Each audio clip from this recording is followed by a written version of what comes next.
Chris Alexander. We are live on VOP USA Radio and TV network. We're live on Rumble, X, YouTube, and Facebook every Tuesday and Thursday at 10 a.m. Thank you so much for joining us today.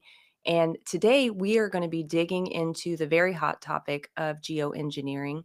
We're joined by Sergey Brown. He is one of the most knowledgeable minds on this issue and one of the foremost voices. He's the founder of the Clear Skies movement and host of Sergey versus Goliath. You can find a Substack at sergeyversusgoliath.com.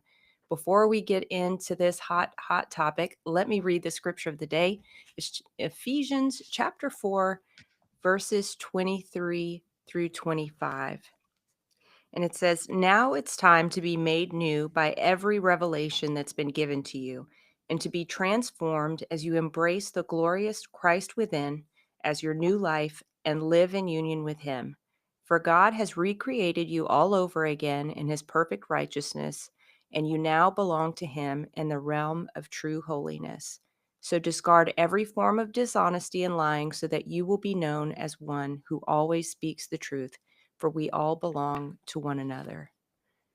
And isn't it true that as the Lord brings revelation, it's an act of obedience, humility, and submission to allow ourselves and our minds and our expectations to be reshaped and to be changed by it?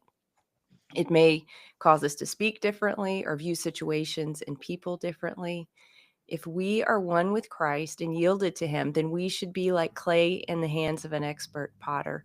Our lives and our mindsets are to be continually recreated and continually reshaped to be in alignment with His will and with the truth that He reveals to us. This is the ongoing process in the life of a follower of Jesus. Verse 25 goes on to say, "Discard every form of dishonesty and lying, so you will be known as one who always speaks the truth." And I think the more common thing among Christ followers is not so much overt lying to one another. The bigger trap, at least in my life, has been lying to myself to protect a belief or a relationship or a situation from the scrutiny of Holy Spirit and the requirements for change that His searching might bring. This is why it's so important that we get into and remain in the mode of complete submission, like clay in the hands of a potter, with no part of our lives out of bounds, and ask Holy Spirit's light of truth to search our hearts and reveal anything that needs to be changed. Jeremiah 17:9 says it this way: "The human heart is deceitful above all else." Well, the only cure for that is continual submission to the reshaping and searching of the Lord, and repentance when the light is shed on what needs to change. Yeah. And it makes sense, doesn't it, Danielle? Because there's no way that we have the capacity to confront the evil in our society and the people who are perpetrating lies and mistruths if we ourselves are not embracing the truth and Mm, disregarding every form of lying. If we're going to confront lies, we have to make sure that we know the truth and we are embracing the truth. And that is, so well in, said. and a great admonition from St. Paul today. And speaking of someone who doesn't embrace the truth about an issue that affects all of us, is Sergey Brown, as you said, the founder of the Clear Skies movement, and probably the preeminent authority right now on what's going on with this geoengineering in our state and in our country. Sergey, what a pleasure to have you on the State of Freedom today, sir. Well, Chris, Danielle, it's my pleasure. It's my honor. You guys do one heck of a good show, and I was just watching it the other day, and a lot of podcasts scream the sky is falling. You guys seem to bring this soulful nature that really heals as you're watching the show, and I love that. Oh Thank my you so gosh, much for what that. a high compliment. That is, especially coming from somebody like you, to try to, because what we try to do is focus on the facts, focus on the issues, focus on the record, and avoid, personal attacks, avoid personal vitriol, because first of all, that does nothing to move the needle, does nothing to Mm. advance the cause, and in reality, it tears down other people when that's not what we should be about as Christians or as American patriots. So thank you so much for the compliment. It means a lot. Yeah. Just Um, speaking the truth. Yes, And we owe absolutely. Christy Leger a debt of gratitude for making the connection here. So big shout out to Christy. Thank you. Thanks for What putting a us in touch. yeah, what a great American she is. And Um, I don't know if you know this, but Christy is the co-founder of the Clear Skies movement with me. We I are did the not ones realize that that. started the whole thing 4.5 months ago. yeah, Amazing. did not know that. Yeah. Let's to start off here, as Danielle said at the beginning, Sergey, there are a lot of people who don't really understand what geoengineering is. They have some vague understanding, but don't really understand the threat. They don't understand the potential abuse of it. Give us a 101 briefly on exactly what is geoengineering. Geoengineering is essentially weather modification, and it's done in any number of ways. When you mount an attack, let's say that you're playing chess, you have your pawns, you have your bishops and your rooks and your knights, and then you have your queen and your king. What happens is there are numerous ways of affecting the weather. You can spray the sky with solar radiation or marine cloud brightening or stratospheric aerosol injection, and then you hit that with 5G or HARP or the Neutrino Ice Project down in Antarctica or NextRad, or you can dry out an area with Doppler radar and push all of that moisture up into the sky and have a supersaturated region. You can fill the jet fuel with coal fly ash, and all of a sudden you have the ability now to stall storms, to create storms. You can cloud seed, and cloud seeding is being done by planes, by uh, drones. You have ground generators that put like silver iodide into the air, caustic chemicals into the air that then make that cloud open up and rain where it otherwise would not. So when you start looking at the use of that, let's say that cloud seeding is a pawn and you cloud seed in a few states that is, very uh, very important states that you need that moisture coming out at a certain point in order to then move those dry clouds with all that energy and electricity and everything and create storms further down the line. Or let's say that you want to move the jet stream. And if you think about it, that jet stream flows around the planet.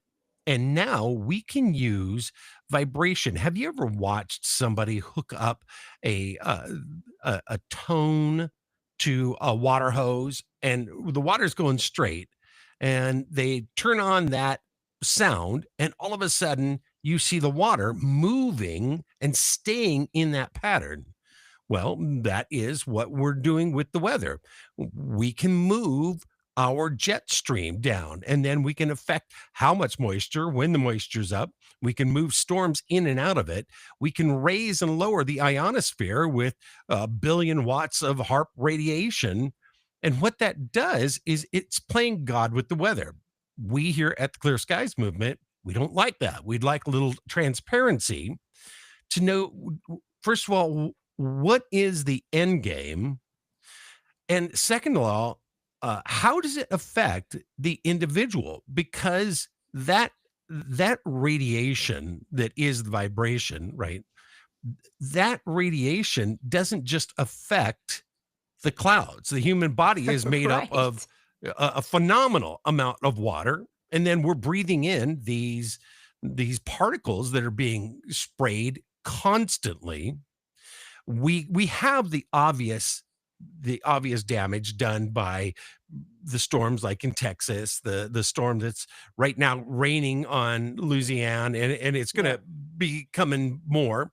Invest 93 down there in the Gulf, which would seem like it was sucked out of the Atlantic and pushed across Florida and into the Gulf, and now it's just hanging there. And we'll see how it reacts. Hmm. So geoengineering is a multi-pronged war, and that's why I refer to it as the geoengineering war, because that's exactly what it is.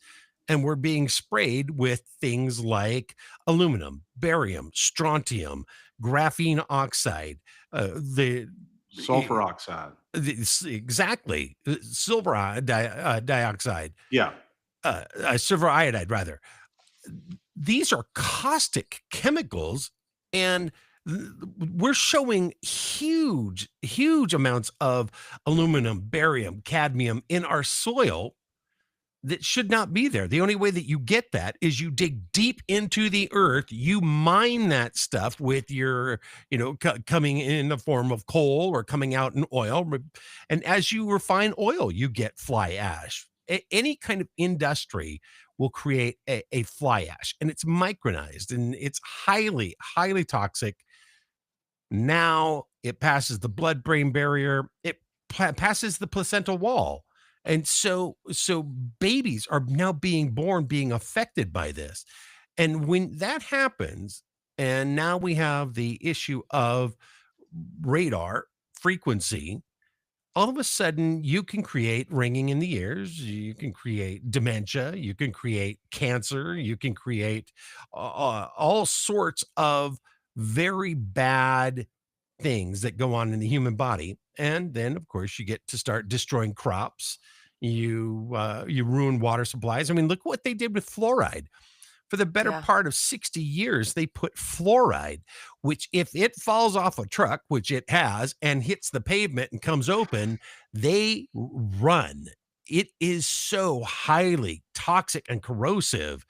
And they put that by the 55-gallon drum into our drinking water supplies. Why? Well, we were sold that it is good for your teeth. It's not. It ruins your teeth. That's But what how, it is, to be honest with you, Sergey, that and just parenthetically, that is how SB2 in this past legislative session in Louisiana, that was the principal argument that was made against SB2 to get the fluoride out of Louisiana's public drinking system, and they were successful in exactly, killing that bill in an amendment based on that argument that you just made. which is, when you look at that argument, the amount of scientific data that fluoride is literally drags a wrecking ball through the human body all the way from the brain. It drops the IQ levels that you never get back. It's one of Yeah. the few things that people don't talk about is it's dumbing down our society while it is creating a plethora of diseases that big health gets to then wrap their pill and injected arms around each member of society Yeah. and draw them in. We don't cure anything. What we do is we treat people so we can drain their bank accounts. So Yeah. their, mothers and True. fathers and they have to go to work to fund because insurance doesn't pay for all that. It pays for a little bit. And insurance just drives the price up. Anytime you get the government involved, the price goes up. It's true. Now, Sergey, take us back. You started this effort, you said 4.5 months ago. Obviously, you've been involved in this for much longer than that. How did you get started in digging into this? And then um, it sounds like the Clear Skies movement is trying to just make this stop and get some answers, but maybe dig a little deeper for us on that as well. Right. Absolutely. So back in 1997, I used to work very late nights. And I would come home and I would listen to the rerun of Coast to Coast AM with Art Bell. And he had a gentleman on that was saying, "Hey, they're spraying something up in the sky." And I listened to that episode. There weren't many answers at all. But I started looking up and I started noticing, yeah, you know what? When I was a child, those lines didn't last like that. They didn't fan out. Now it was once every now and then I'd see a line but natural weather still happened. By the time we got into the uh, 2010 about, I really noticed a step up in how those lines, the clouds, were being not just seeded, but the contrails that they were called at the time were staying around a lot longer, I started digging into this and I started asking the questions. Well, if we can fast forward to a number of months ago, I just decided, you know what? I have looked up long enough. I am sick and tired of it. I've got a daughter, I've got a grandson that I care more than life about. If I am not going to be the one that steps up and does something, I can't expect anybody else. And so I started calling senators and representatives, mayors and governors, very few of which, if any, got back to me without 100 calls. And I can be dogmatic. I think it's one of the great things and one of the worst things about me is that I get on a bone and I just absolutely will not let it go. And so It's an I essential characteristic that you must have when it's Sergey versus Goliath. I can tell you that. exactly. And you can't hurt me. You can't say anything that's gonna hurt me. Yeah, I'm a fighter. But I grew up poor. I grew up tough, brutal. I would say. I spent my time living on the street as a young man. I know what it is to fight for my life more times than I care to remember. But I don't blame anybody for that. Those are decisions that I made that put me in that. I decided I won't make those bad decisions, but what I did learn from that is that here's what I need. I need a little food, I need some water, and I need some sleep. Everything else you can take away from me, and I will still survive, and I will come back stronger, meaner, tougher, and more determined. That's what I want to do with this. And so I just decided I'm going to learn. You know, I'm 61, almost 62 years old. I, uh, uh, Social media doesn't come easy to me.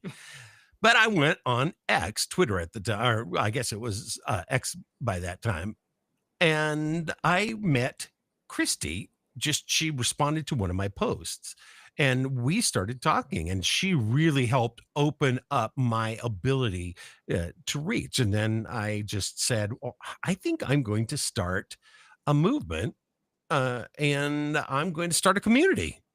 And she said, great, let's do it. And then it was the two of us. That's it. You know, the Clear Skies Movement USA right there on Twitter, and we've got two community members. Now we've got over 4,000 just in that. We've got all 50 states as well. We've got two countries.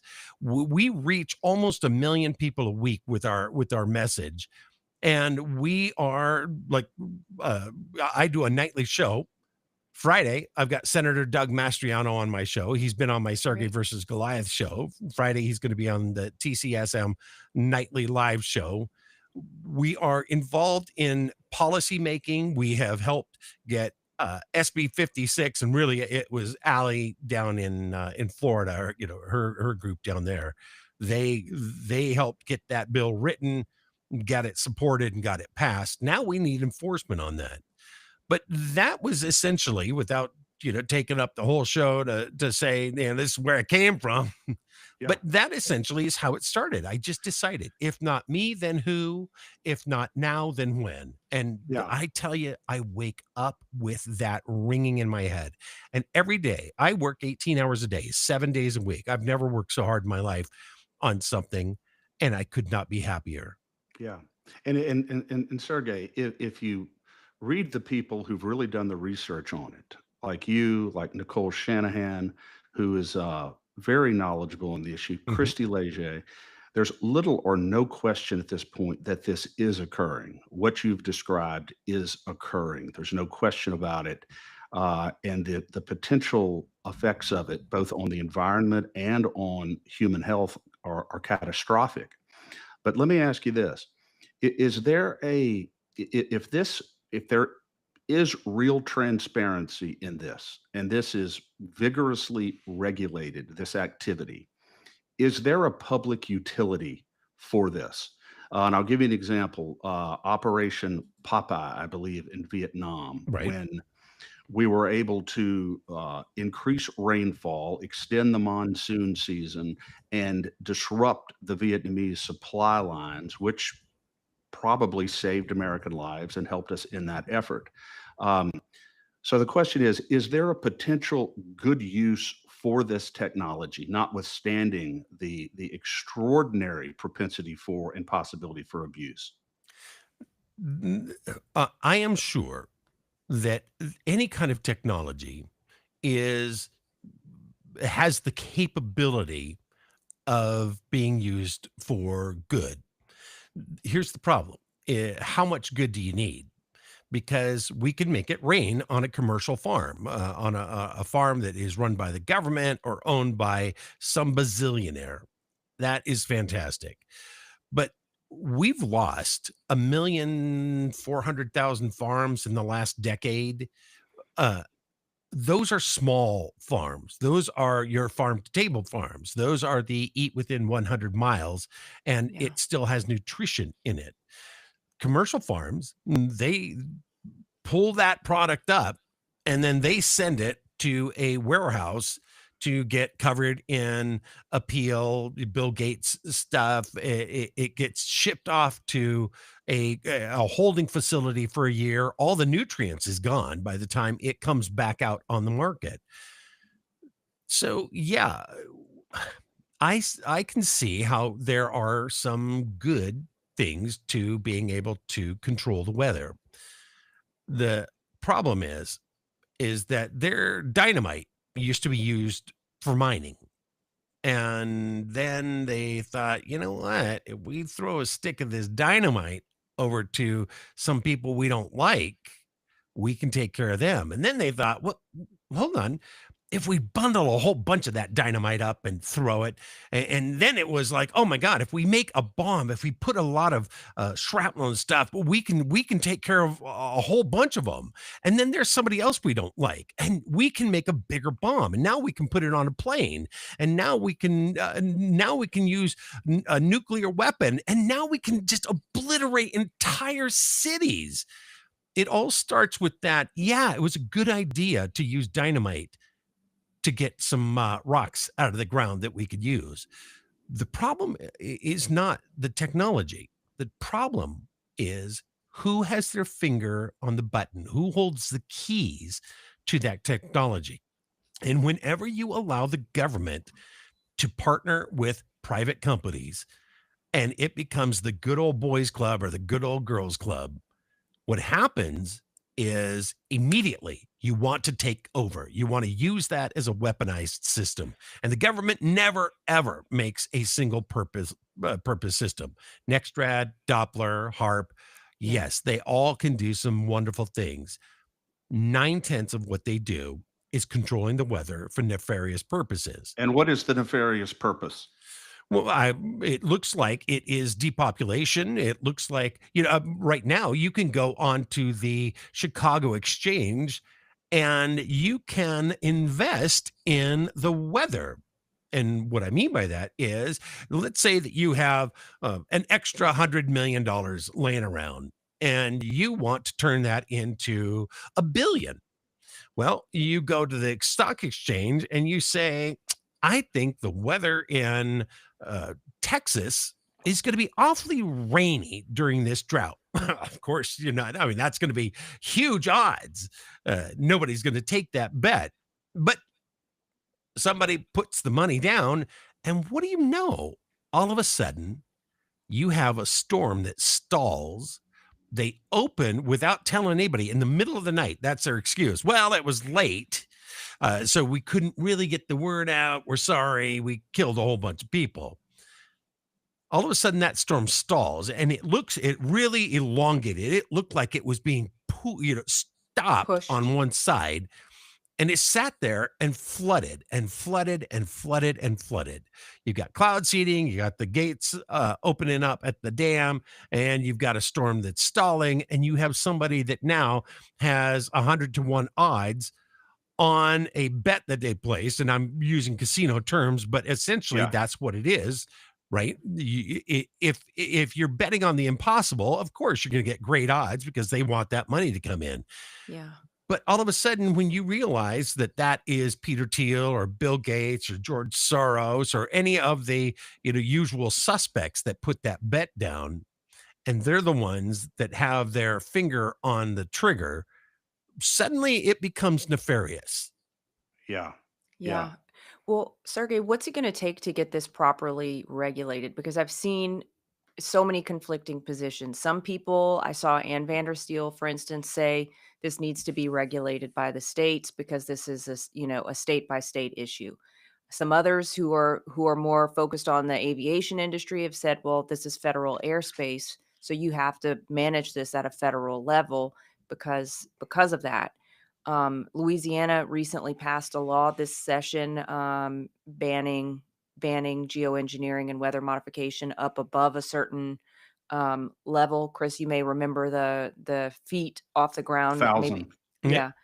And then we saw that Marjorie Taylor Greene just introduced a bill to ban this without any, it can only be Explicit. approved. Yeah. Yeah. Explicit congressional approval. Right. Yeah. We're fighting a war here. And so we have to have a multi-pronged approach. We have to have the county level. We have to have the state level. We have to have the federal level.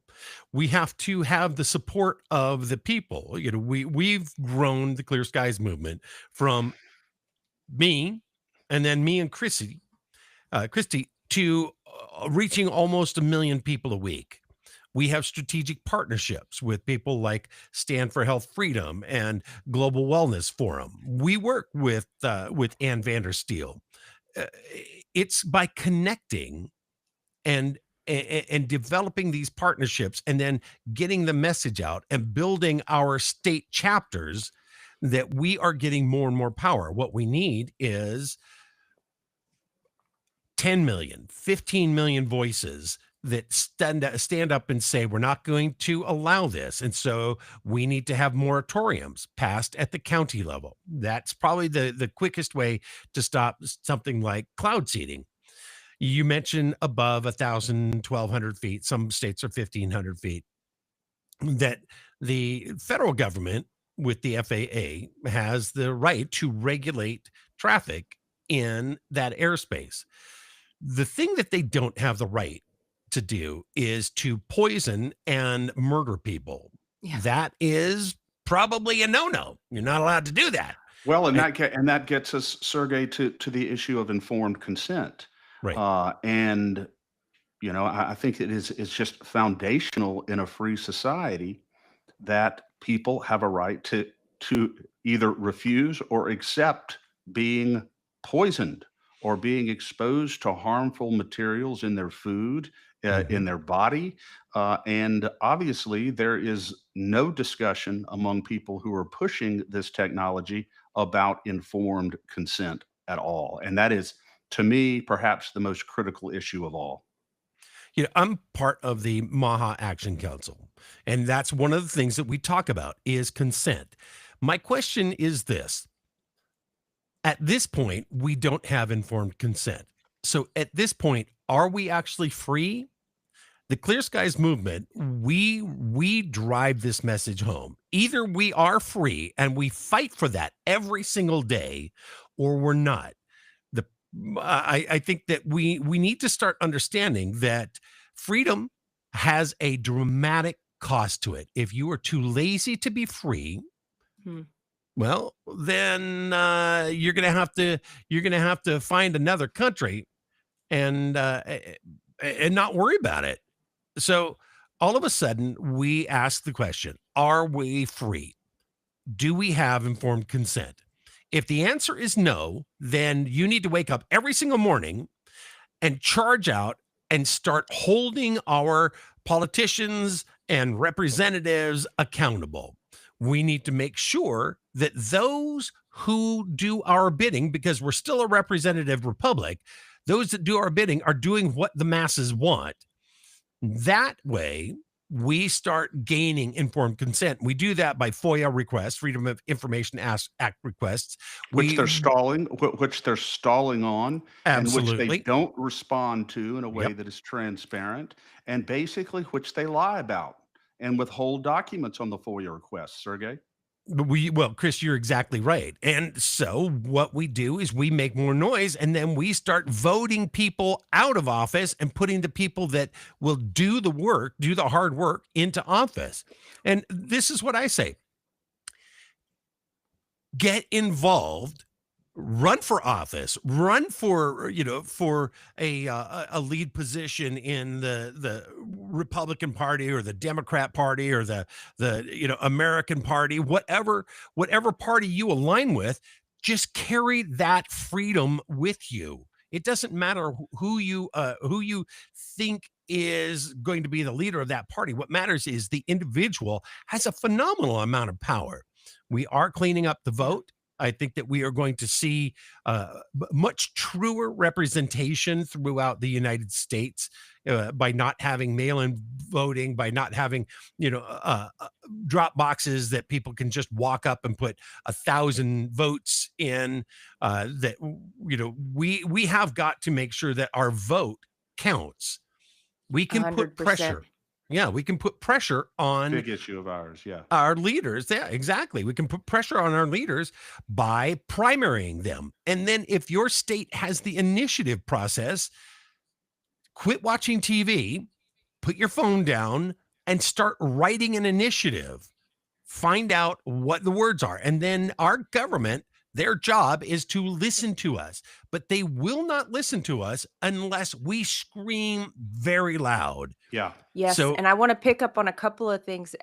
Finish your thought. I'm sorry, and then I'll pick up on that. oh, I mean, that is my point. Is that one of the things that has brought the Clear Skies movement together is that we work with each other. If somebody in Wisconsin needs 1,000 people to stand up and say, you know what, we're gonna start an email campaign, or we're gonna show up by Zoom. We've showed up by the thousands to water resource board meetings, to I've done like Senate committee meetings. I've spoken. I try to get out there as much. And then when I say, guys, I need some help digitally, just sit at home with your phone, get on Zoom and come on into that meeting and raise your voice. Let's Yeah. support each other. When we build that, now we're starting to build a family. And I absolutely love that. And then we have each other's back more so than your neighbor that you might not know. You will know the people in the Clear Skies movement. You will know the people that are running for office. You will know the legislation. Make sure that you put your brain to work and learn just a little bit about it. You can go online. Now AI is connected to everything. Just punch in, what do I need to know in my state about this legislation? It'll pop up, and then you can ask anybody. They can come to you guys and say, "Hey, Chris, Danielle, uh, what do you know about this?" And if you guys don't know it, you'll point them in that direction or this direction. Go talk to this person. Well, that's what we do also. That's how we create pressure. We're planning that by the midterms, we will probably be affecting millions of people. With that type of one voice power, we can start moving people out of office, like Greg Abbott. Greg Abbott in Texas, he is a consummate politician. He's connected heavily to the World Economic Forum. He's not giving people transparency. He waited forever. He waited until the election to stop what was going on in the border. Yeah. That can't happen. But politicians will do that all day, every day, if we don't hold them accountable. And so that is the thing. Freedom takes work. Go out Yeah. and be that freedom. Yeah. Absolutely. And Chris and I have talked extensively, relentlessly, breathlessly about the need for election integrity, the need for a return to integrity in our elections. But I don't want any single person listening to this to use that as an excuse not to get involved, Mhm. because people will use that as an excuse not to get involved. And to your point, and this is something that Chris and I spoke about, Chris, it was yesterday or the day before yesterday. I got so incensed about who was our guest? Commissioner Tim Temple was on our show. He's our commissioner of insurance. I was so incensed about the fact that we have a part-time legislature here in Louisiana. They go in for 2 months, make decisions for 2 months, hear from constituents for 2 months, and then they go back to their day jobs. Well, we have to live with the consequences of the decisions they make for Mhm. those 2 months. So I think that we should never let them stop hearing, never stop let them feeling the pain that we feel every single day because of the choices that they made in direct opposition to the voice of the people. So from here on out, Chris and I have talked about this. They are going to feel that pain from Yep. us. It's not going to be legislative session only. It is going to be every single day, relentlessly hounding them until they understand that you either do the will of the people or get out of the way. Exactly.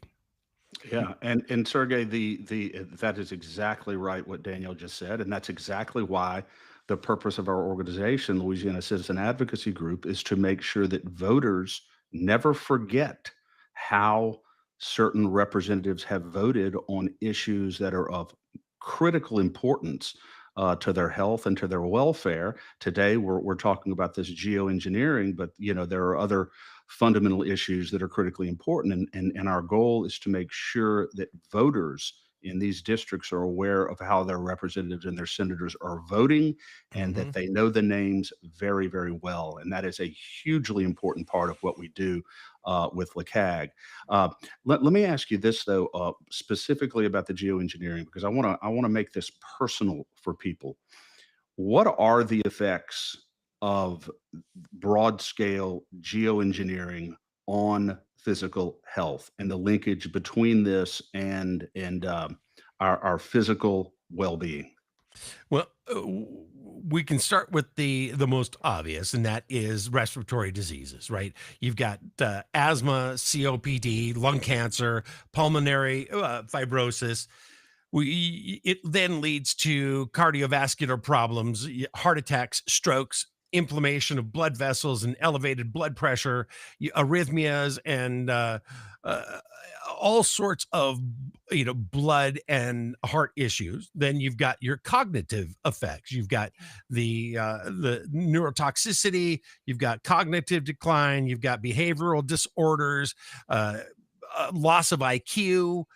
Then we have reproductive issues, and that's one of the issues that we're really worried about here. Birth defects, low birth weight rates, miscarriages, premature births, hormone disruption. We are seeing the fertility rates plummet for any number of reasons, but primarily because we are putting heavy metals into the human body where it doesn't belong. We've got cancers and genetic damage, carcinogen compounds. We've got bladder cancers, skin cancer, lung cancers, liver cancers, DNA damage. It's literally crippling your DNA. And when you have the shot and an mRNA also damages or changes your DNA, now you've got a double whammy that's going on there. We've got the immune system and your endocrine system that is being damaged or suppressed, thyroid dysfunction, autoimmune disorders. We've got kidney damage. We have liver stress, obesity. I mean, obesity has come to, come to its zenith, if you will. Everybody is obese because the human body doesn't work well when it's all cobbed up. We've got dermatitis. We've got, uh, oh my God, issues with airborne particles. We've got contaminated water. We've got the food chain that's being, destroyed because we are crippling. We've destroyed the microbiome in the ground. Yeah. So this Now, is not, Sergey, this is not speculative no, at this point. it is not. And now we have Lee Zeldin coming out saying, yes, we've done all that. But there's nothing to see. Pay no attention to the man behind the curtain. That's the problem right there, is that they're going to now start whitewashing it because there's a mountain, and not just a mountain, there's an entire mountain range of information, facts, statistics, long-term studies that what they are doing with geoengineering, and not just the spraying, also your Nextrad, your HARP, your 5G, yada, yada, yada, blah, blah, blah. All of that is damaging every living thing, all the way down to the bacteria. In 10 years, we have lost 60% of the bees, 30% of all birds. People are telling me that they no longer see butterflies and dragonflies, even people that think that the average housefly and mosquitoes are a problem, are saying now we're not seeing those. The frog population has dropped off. We have lost 60% of the plankton in the oceans, the world's oceans. If that doesn't scare you to death, I don't know what will. That means that we have an apocalyptic drop off of plankton. All of a sudden, now that is basic building blocks of life in the ocean, and our oceans die. What do you think's going to happen to humanity? And and is that the oh, you mentioned earlier, Sergey, about depopulation. Yep. Is that the ultimate goal, or are there other? Is it just a desire, the natural human desire to control things? I mean, we all, as a Christian, I believe that we all have a propensity for original sin. Aristotle said that power can make a beast of the human heart, and the desire to control things is almost insatiable in people. Is it just a desire to control the weather, or is the ultimate objective principally to depopulate the earth? What is the ultimate goal behind this? We have, thank goodness for Alex Jones. And yeah, he's been crazy at times, and he'll even admit that. But yeah, Alex Jones started reporting decades ago about the Bilderberger Group and how they started saying that we need to depopulate the planet by about Yeah. 7 billion people. Then the World Economic Forum got in on that and started saying, yeah, we really do. And who we are the powerful, the connected, the influential, the wealthy. It all breaks down to power, money, and control. And now that we have AI and robotics and machine learning, all of a sudden, if you're like, wait a minute, I can have somebody that never complains, that will work until they literally collapse. And by collapse, I mean their parts wear out, and we just have another AI robot pick them up and send them back to be refurbished. It doesn't cost you anything. There's no talk back. And now you can live like a god. All of a sudden, you're starting to think, wait a minute, why don't I just bundle up more of this dynamite and throw it over into the large population areas? Dynamite, I mean geoengineering. And all of a sudden, you have a situation, a dystopian situation, where people are thinking of themselves as gods, and they have the right to slaughter 7 billion people, keep half a billion on the planet, 500 million people. I think that's where they're looking is their goal. By there, I mean the Bill Gates, the George Soros, the Yeah. WEF, the Bilderberger Group, the Clintons, the Adam Schiffs of the world, Nancy Pelosi, right? They've all got these bunkers. Why would people be putting billions of dollars into these very deep underground bunkers that they can survive 10 years or more inside? It's a great Why point. would they have that need, that desire? Why would they spend that money? Buy another Yeah. yacht. But they don't, because those are the people that are in on the planning. We have to read the tea leaves sometimes. And if I'm wrong, bring the proof. Show me. Yeah. I saw a clip yesterday, Sergey. I'm sure you saw this or someone brought it to your attention. An interview by Del Bigtree, and his guest was disclosing taxpayer funded grants for aerosolizing COVID mRNA vaccines. Is that, I mean, that's another stick of dynamite right there. I mean, Yep. is that something that you guys have been following with Clear Skies? This idea that they could be literally using this mechanism, the same mechanism they use to spray these chemicals and metals to disperse bioweapons on large swaths of the population?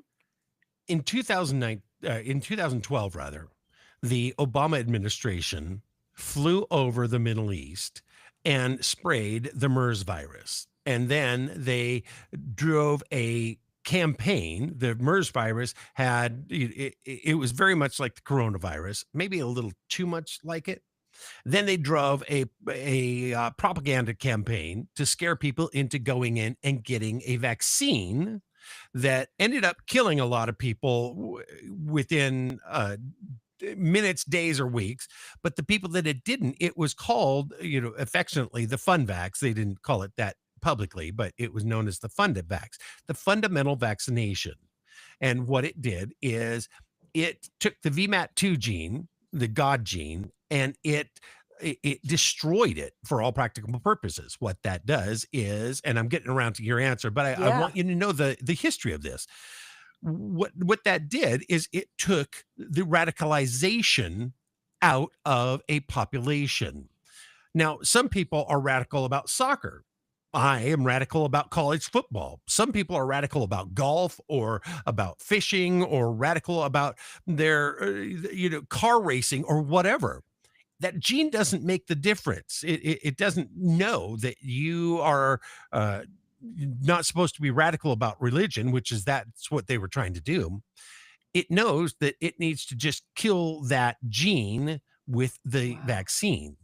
So we have had a history of weaponizing viruses and dispersing them. In 2019, I noticed an enormous uptick in spring, late 2019, and then all through the 2020s, through the entire coronavirus. I believe that this technology has been around. It's not that difficult once you understand how to do it. Suddenly, we have weaponized bacteria and viruses, and now we can drop them into populations, large populations, and infect people without ever having to send them into a doctor's office. The issue here is that the with the vaccine, right? The US government bought the coronavirus vaccines from Moderna, Pfizer, Johnson and Johnson, all the regular players. That's tax money.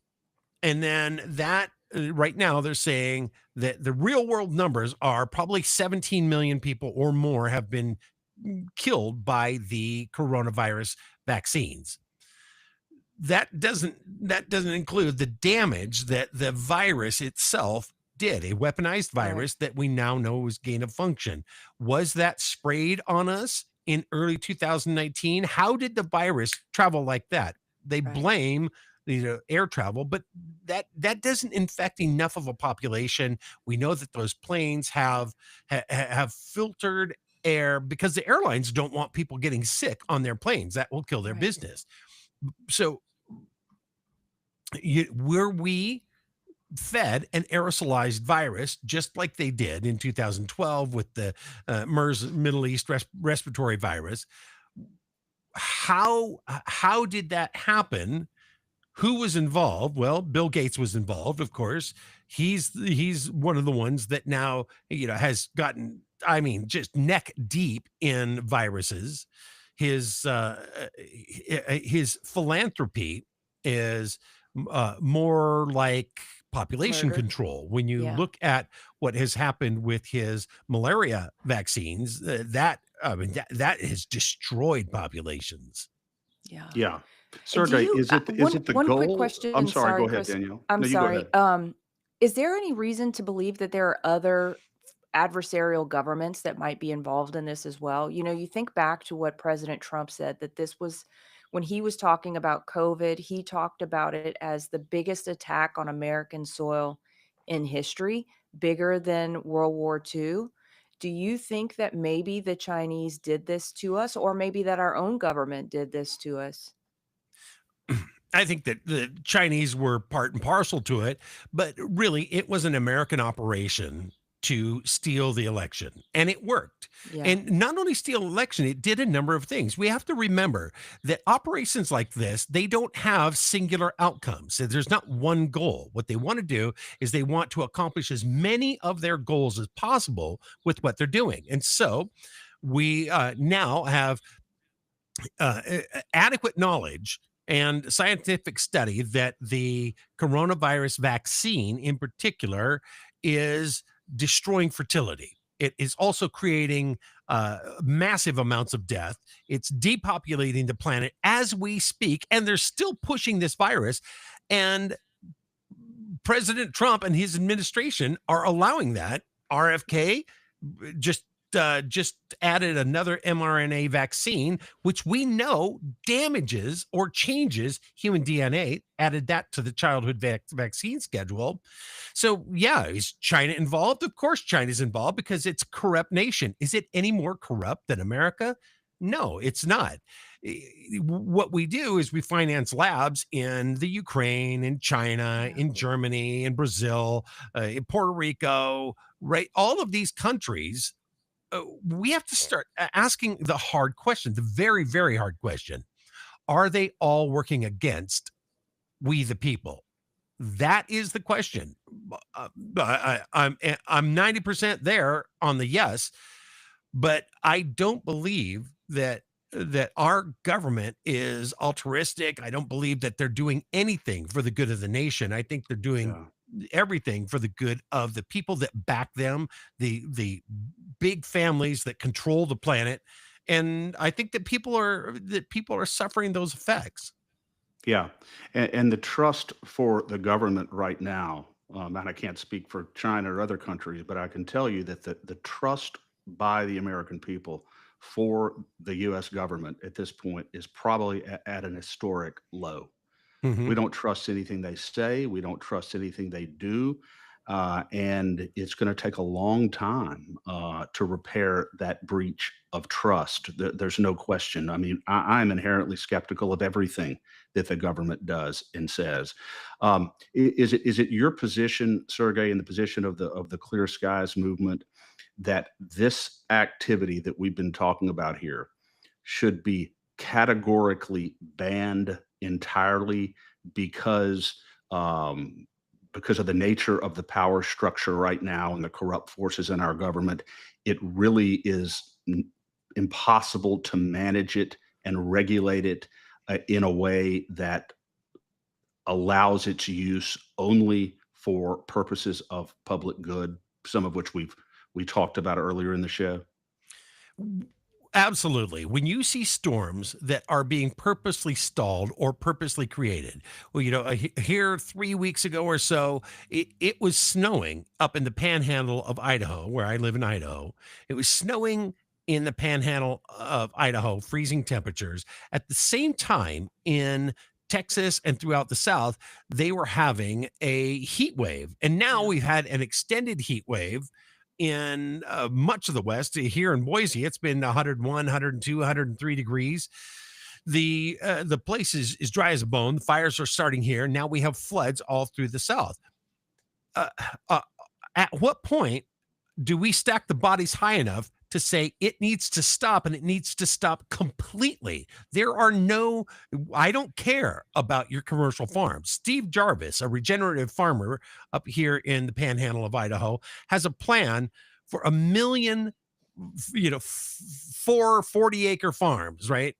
Put those farms back in. We've lost 1,000,004. Yeah. Let's add 1,000,000. Let's give people the ability to grow their own food, and let's start healing the planet. If we allow any of this, and I mean all the way down to cloud seeding, if we allow any of this to continue, then what we're saying is it's okay to manipulate the weather, and we'll suffer the consequences. Well, the consequences stack up in destruction and human lives.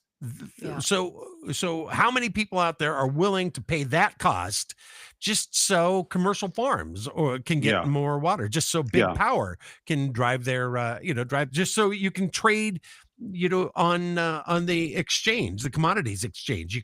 You can buy futures in weather and cash it in and make billions of dollars while people literally lose their lives, lose their family farms, topsoil completely washed away. It's going to take generations to rebuild that. So yeah, I think that it should be stopped absolutely, completely. I don't give a damn what their argument for keeping it is, because it's being used as a weapon. There's Yeah. nobody with any kind of sense saying we need to take care of the population involved in it. They're all maniacal warmongers, and it's a geoengineering war. Yeah, and where do you think we are in the tipping point? You know, the left is in love with this idea of climate change. And if you just look and you hear the words climate change, you can say it looks like something is going on here. Are we getting to a tipping point where people are beginning to understand that climate change was the narrative cover for this? We are growing by thousands of people every week. These people are the same ones that have bought into the climate change argument previously and then woke up and said, wait a minute, there's too many things going on. So yeah, you can look at it and say it's climate change. You can say, oh wow, we didn't know, or maybe it's not happening. But the fact is when you start digging into it, you've got hundreds of patents, you've got trillions of dollars feeding everything from Rainmaker, corporation, to Raytheon, that has the ability to create earthquakes or kill an entire population by hitting the brain with the frequency that literally fries the brain. That's where we are. Is it, Yeah. is it science fiction? At one point it was, but today it is real. Would Well, you you know say what they that said graphene oxide would you say that graphene sorry, Chris, would you say No. that graphene oxide is more or less dangerous than carbon dioxide? But the fact is that one kills you, one controls you. So the carbon dioxide, it will suffocate you, it will kill you, and it will kill everything around you. Graphene oxide, you can create nanobots that will build themselves into structures. So let's say that somebody doesn't like me and they say, you know what, we're going to thicken his blood and give him a stroke. We'll make him look like a goo-filled sock puppet, just like Joe Biden was, being controlled by the Obama and the Clintons. The fact is that they're both dangerous, and we need to stop saying, well, all right, we'll have one or the other, because carbon dioxide, or carbon monoxide rather, uh our planet runs on it. Our plants need that to process into oxygen. So if we start taking carbon out of our system, it's no wonder people can't keep their plants alive. It's Literally, less than plants, one half. It's less than one half of 1% right now. a ridiculous, just a ridiculous low number that they're Yeah. screaming about. Yeah. But if they don't scream about it, then they can't write laws that drain taxpayer funds that make they and their buddies pathetically wealthy. I mean, I just read not too long ago that Alexandra Ocasio Cortez was worth about $5,000 net worth coming into politics when she became a representative in New York. Yeah. She's now worth like $35 million. Come And on. that's what we know of. We know that Right. many of our long-term stalwarts in Congress are worth Pelosi. hundreds of millions of dollars. The Obamas went into office being worth a couple million, left being worth over $200 million. Yeah. You And you know don't what the get that. common thread with all of it is, and our founding fathers warned us against this persistently. It is by manufacturing an emergency, That's right. manufacturing exigent circumstances out of thin air that alarm the population and therefore rationalize tyranny. And If that I really what is punch occurring. you in the nose and I say, "Oh my God, Chris, your nose is bleeding. Exactly. You need to buy this thing from me that stops your nosebleed, but it's going to cost you everything that you have, but it will stop your nosebleed." And now the problem is that everybody else could have a nosebleed. Everybody needs to buy it. I'll just have taxpayers pay for that, and then I'll start punching people in the nose every time I see somebody. So it keeps that going. The FBI has been implicated in doing that very thing, right? I mean, Las Vegas shooting, it has FBI all over it. The CIA takes Yeah. down governments. They're J6. involved here. So yeah, they create these problems and then they try to solve it. Yeah, there's no doubt about it. It was what's the relationship, in your view, Sergey, between the recent horrible Texas tragedy and geoengineering? Well, we drew down a couple weeks before. We drew uh, the cold down from the Arctic into the Northwest. We drew the heat and the moisture up from the South into the South and the Midwest. And then we hit that with cloud seeding, bringing all that moisture from the oceans in, and then we stall that storm. So, yeah, I think that what happened was this was they didn't see a storm coming and just say, "Oh, we'll cloud seed it and see what happens." No, they purposely did not warn the people in time. I really think that what happened is they lost control of that storm. They probably tried to adjust it some way. Mother Nature pushes back, and now we've gone from a bad storm to literally a monster, and it triggers any number of other situations that they've lost control of. Although we're trying to diffuse it, though? Well, I'm saying that they could have. I'm not saying they did. I mean, maybe they wanted to destroy all of that, down in Kerrville. We know that they have a $75 million liquid propane gas uh, um, uh, thing that they want to build down there, energy department they want to build down there. It's also slated for a smart city, one of them cool little 15-minute cities Yeah. that you're just trapped right there. It's like the line in Saudi Arabia, right? I mean, if you don't think that's going to be ruled by martial law, then you are not paying attention. So yeah, uh, absolutely, they created these storms, and they don't create them instantly. They plan, all right, weeks out, maybe months out, right? We've got this kind of weather coming. The Earth's going to tilt. Now we start seeding here. We start affecting the ionosphere here. We spray the skies until you never see an uncovered sun or a real blue sky, right? There's always a white haze. Then as that storm comes, then they take their other soldiers. They get the rook involved, or the bishop, and now that chess game is in full play. And it all started with the first movements that they did. And now it's a cycle. Now they control the whole thing, and they can say, all right, you know what, we need an earthquake in Alaska because we need movement up here in this water, or we need to heat the seas. Do you guys remember the anomaly that kept coming out of the small island just above Antarctica? Yeah. Well, Ventusky and Windy and all those companies changed their algorithms so we could not see that anomaly anymore. Do you think that that anomaly back then affected the weather today? Stands to reason. And, Yeah. as you're talking, this really brings up for me the urgent point that one, we're still in a war right now. This is an info war. This is fifth generation warfare. This is warfare that you can't see. And President Trump can't fix everything for us. We've been Mhm. saying that since before the election, that now is the time to double down. Now is the time to keep your foot on the gas. We cannot relent, because he needs our help. I mean, he needs us to help him accomplish a lot of things. But we have a lot of work to do here at home ourselves. So it's concerning to me.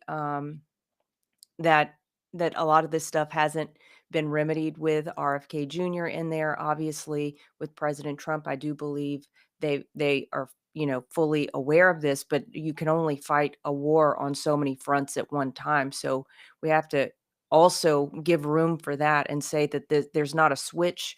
There's many players. There are many enemies inside of the machine itself that are perpetuating this. So I just think, goodness gracious, get involved with the Clear Skies movement. Get involved. Go to clearskies.com. Is that right? Yep. Clearskies.com. The Clear Skies Well, movement. you can go to Sergey vs. Goliath. .com, and then I've got the Clear Skies Movement there.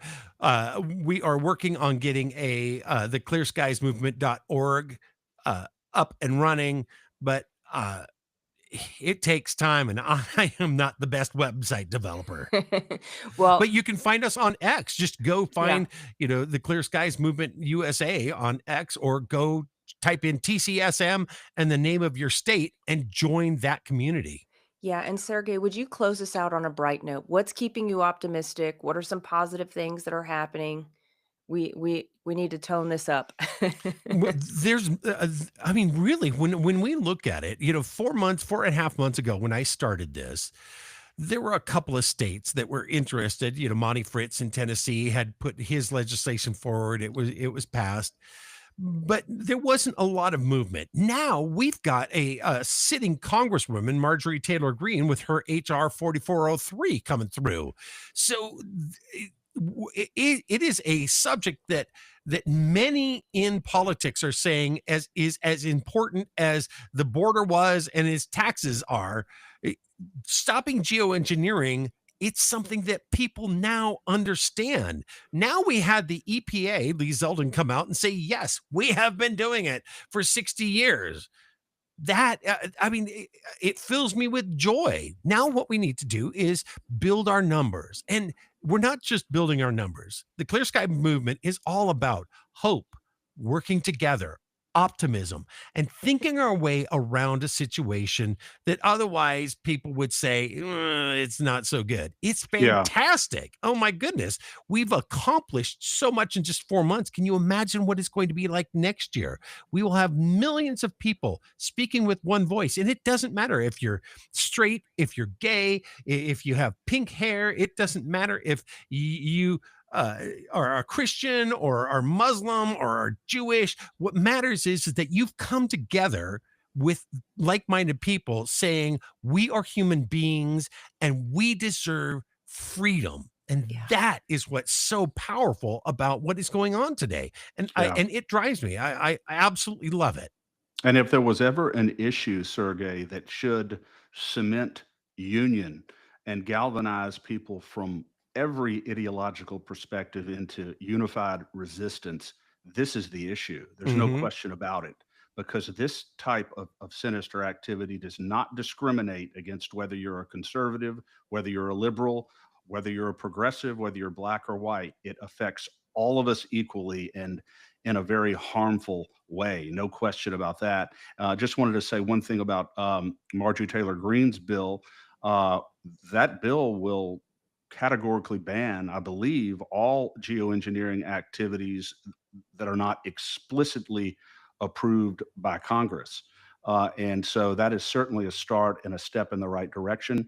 And I also wanted to say to echo your optimism because in Louisiana, as Danielle mentioned earlier in the show, we passed a bill this past session, Senator Mike Facey, despite some opposition, and we're exposing the Republicans, believe me, who opposed it, but it passed and has now been signed by the governor. Not a perfect bill, but certainly moving us in the right direction down here in Louisiana. And your voice here on the State of Freedom is invaluable in our efforts to continue to raise awareness about this because the potential for catastrophe is just almost unfathomable when you think about it. When you come to a point in your society when you can successfully control and regulate the weather, we're at a point where there's almost nothing that is beyond human capability. And if that technology is used for evil, which it has been, and has been clearly established that it has been, we are in potentially serious trouble. So your voice and your fight, and all of our voice and fight, is just absolutely vital to defeating this menace. So thank you for all of your efforts. It is my absolute pleasure. And it's not just my efforts. We've decentralized the Clear Skies Movement. There are so many incredible people. My core team is phenomenal. And then everyone who joins, I don't care how little you do or how much you do, you're very, very valuable. It's adding your voice to this That's what makes it great. And that's what has moved our movement forward. I'm very much looking forward to the next few months. We're trying to get in contact with Marjorie Taylor Greene's team right now to get, make sure that that enforcement and those penalties are there. But all in all, things are really looking up. Very much so. Before we let you go, Sergey, I wanted to let our listeners know that David Clements, who is a guru when it comes to election security, has been on our show a number of times. Will be coming on Tuesday to the State of Freedom to talk about the latest in election security in America. And then on Thursday, Nebraska State Senator Brian Hardin will be coming on to talk about the ongoing increasing threat of foreign control of immovable property in Louisiana and in the United States, and what we can do to continue to fight against that. But so you don't want to miss those shows.